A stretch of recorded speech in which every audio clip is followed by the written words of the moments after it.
Afrique francophone.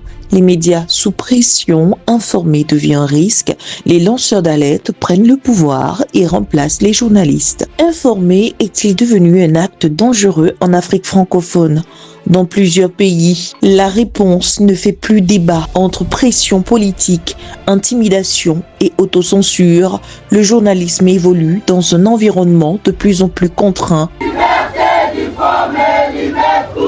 Peu à peu, un vide se crée et ce vide est en train d'être comblé. Dans de nombreux contextes, les médias traditionnels sont accusés de ne plus jouer pleinement leur rôle.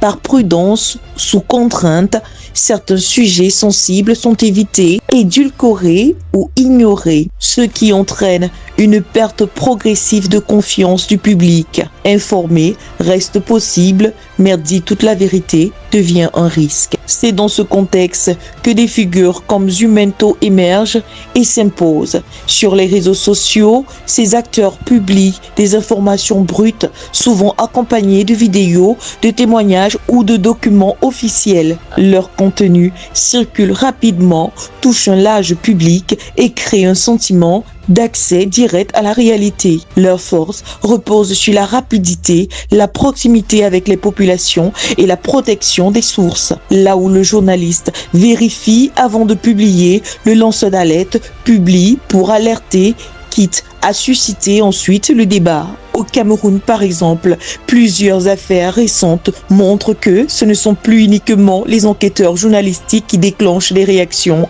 mais bien des contenus viraux. Des vidéos diffusées en ligne ont conduit à la fermeture d'un commerce après des accusations de violence, à des interpellations suite à des dénonciations publiques et à une mobilisation immédiate de l'opinion. Dans ces situations, l'information ne suit plus alors le circuit classique. Elle part des réseaux sociaux et remonte jusqu'aux autorités, comme si désormais l'État réagissait à la pression numérique. Et vous, si une affaire éclate aujourd'hui sur les réseaux sociaux, vous tournerez-vous en premier vers un journaliste ou vers un lanceur d'alerte sur les réseaux sociaux?